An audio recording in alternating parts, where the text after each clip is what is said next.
శ్రీ హరివాయు గురుభ్యో నమః. శ్రీమదానందతీర్థ భగవత్పాదాచార్య గురుభ్యో నమః. శ్రీ జగన్నాథదాస గురుభ్యో నమః. శ్రీ విద్యాసాగర మాధవతీర్థ ಗುರುಭ್ಯೋ ನಮಃ.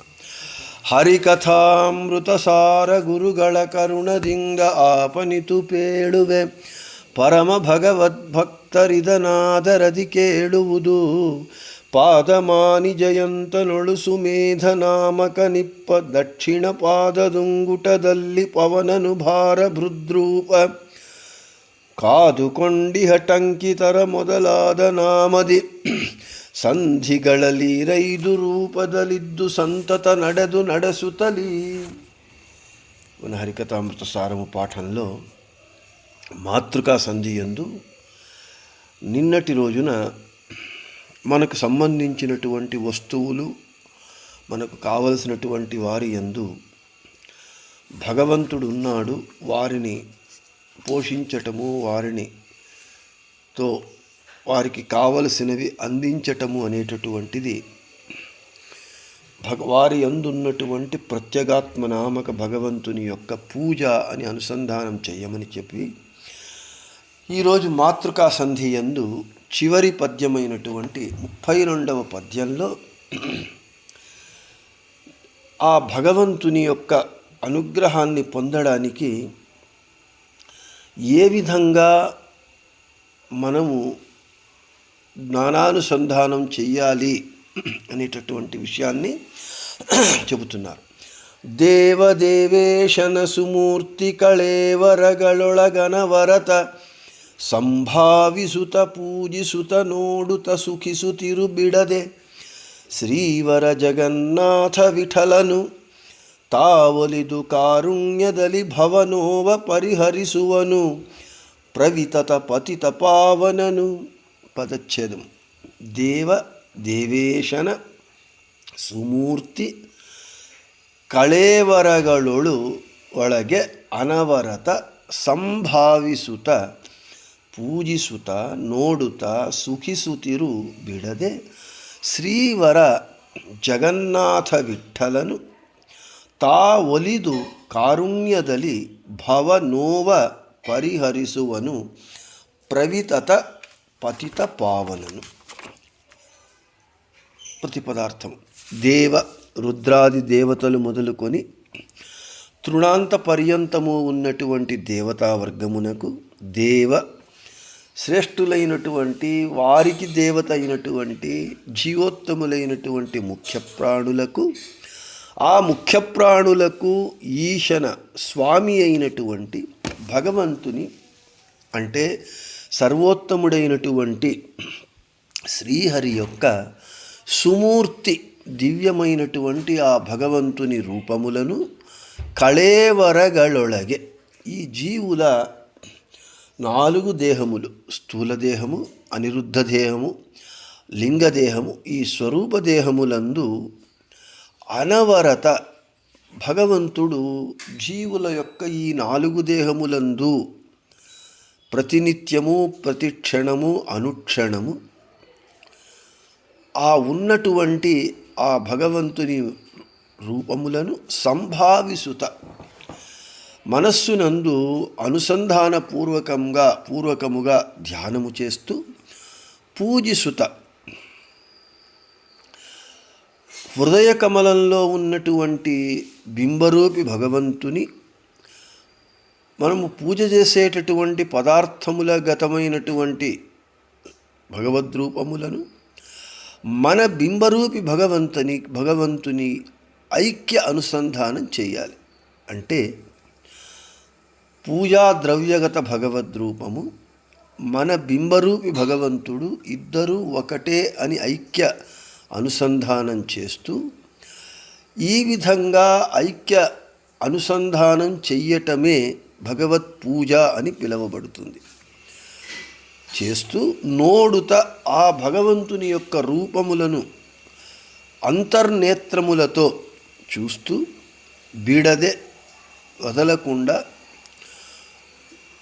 అవిచ్ఛిన్నంగా సుఖిసుతిరు జ్ఞానము, భక్తి, వైరాగ్యం అనేటటువంటి దైవీ సంపదతో నీవు సంతోషంగా ఉండు. ఈ విధంగా నీవు భగవంతుణ్ణి ఉపాసన చేస్తే శ్రీవర, శ్రీ లక్ష్మీదేవి, వర ఆమెకు పతి అయినటువంటి లక్ష్మీ రమణుడైన జగన్నాథ విఠ్ఠలను, దాసుల వారి అంకితనామమైనటువంటి జగన్నాథ విఠ్ఠల నామక భగవంతుడు తాను స్వయం తానే వచ్చి ప్రత్యక్షుడై కారుణ్యదలి అత్యంత అంతఃకరణ పూర్వకంగా భవనోవ, ఈ జనన మరణాఖ్య రూపమైనటువంటి సంసార దుఃఖములను, సాంసారిక నానావిధములైనటువంటి దుఃఖములను ప్రవితత అంటే సర్వత్ర పరిపూర్ణంగా వ్యాప్తుడై ఉన్నటువంటి తరువాత పతిత పావనను, సజ్జనులను, ఎవరు సజ్జనులు పతితులై ఉంటారో అటువంటి వారిని, వారి యొక్క పాపములను ప్రక్షాళన చేసి వారిని పవిత్రీకరులను చేసి పవిత్రులుగా చేసి వారి యొక్క సంసార దుఃఖములను పరిహరిసువను. ఈ సాంసారిక దుఃఖములను పరిహరించిన తరువాత ఏమిటి అనంటే, జీవుడు తాను, ప్రతి ఒక్క జీవుడు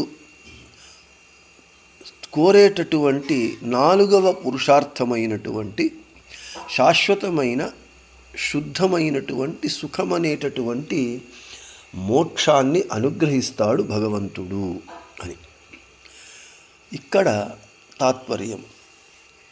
రుద్రాది దేవతలకు ఈశుడైనటువంటి జీవోత్తములైన ముఖ్య ప్రాణులకు ఈశుడైనటువంటి సర్వోత్తముడైనటువంటి భగవంతుని యొక్క దివ్యమైనటువంటి మంగళమూర్తులను జీవుల యొక్క 4 దేహములలో, స్వరూపదేహము, లింగదేహము, అనిరుద్ధ దేహము, స్థూల దేహములలో ఉన్నటువంటి ఆ భగవద్రూపములను ధ్యానిస్తూ పూజిస్తూ, పూజ అనంటే పూజా ద్రవ్యగత భగవద్రూపము, తన బింబరూపి భగవంతుడు ఒక్కడే అని ఐక్యానుసంధానము చెయ్యటమే నిజమైనటువంటి పూజ. ఆ విధంగా భగవత్ పూజను చేస్తూ ఆ భగవన్మూర్తులను అంతర్నేత్రములతో, ఈ బాహ్యనేత్రములతో భగవంతుని చూడలేం. మన యొక్క అంతర్నేత్రము, ఈ బాహ్య కన్నులను మూసి అంతర్నేత్రమైనటువంటి జ్ఞాననేత్రముతో ఆ భగవంతుణ్ణి మూర్తులను చూస్తూ జ్ఞానము, భక్తి, వైరాగ్యం అనేటటువంటి దైవీ సంపదను అనుభవిస్తూ లక్ష్మీపతి అయినటువంటి దాసుల వారి అంకిత భగవంతుడు, అంకితనామ జగన్నాథ విఠ్ఠలుని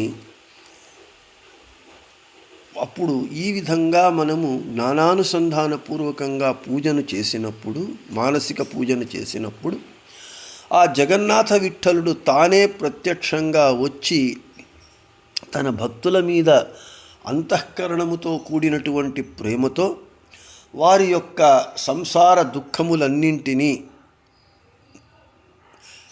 వాడు సర్వత్ర వ్యాప్తుడై తన భక్తులు చేసినటువంటి పాపములను ప్రక్షాళన చేసి తన భక్తులను పావనులుగా అంటే పవిత్రులుగా చేసి వారి సాంసారిక దుఃఖములను నాశము చేసి వారిని శాశ్వతమైనటువంటి శుద్ధమైనటువంటి సుఖము అనేటటువంటి మోక్షాన్ని అనుగ్రహిస్తాడు అని చెబుతూ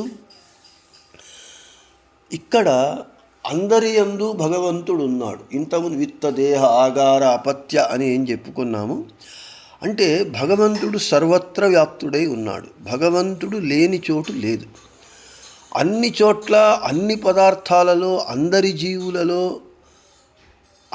జీవుల 4 దేహములలో ఉన్నటువంటి భగవంతుణ్ణి మనము దర్శించాలి.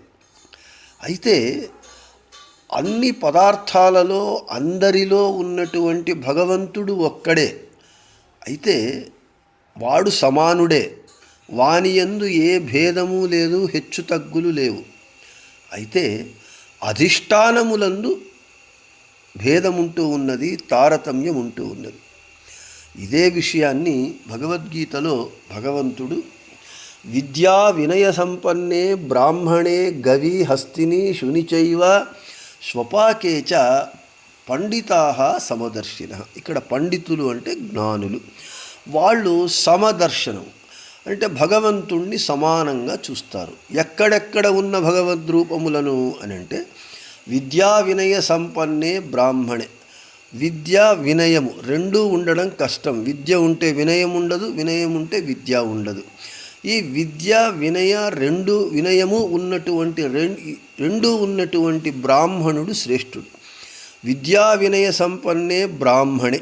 అటువంటి బ్రాహ్మణుని యందున్న గవి గోవు యందున్న గవి హస్తిని ఏనుగులో ఉన్నటువంటి శుని అంటే కుక్క, శ్వపాక ఆ కుక్కను చంపి దాని మాంసాన్ని వండుకొని తినేటటువంటి వానియందు, ఈ అందరి యందు భగవంతుడు ఉన్నాడు. ఈ అన్ని అధిష్టానములలో ఉన్నటువంటి భగవంతుణ్ణి పండితాః సమదర్శినః. పండితులు అంటే జ్ఞానులు సమానంగా చూస్తారు.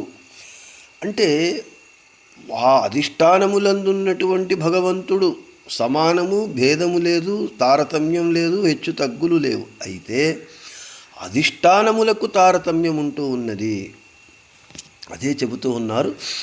ఈ విధంగా సర్వత్ర వ్యాప్తుడైనటువంటి భగవంతుని మనము వాడు అన్ని చోట్ల సమానంగా ఉన్నాడు అనేటటువంటి అందరి యందు అన్ని చోట్ల ఉన్నటువంటి భగవద్రూపము నా యొక్క బింబరూపి భగవంతుడు ఒక్కటే.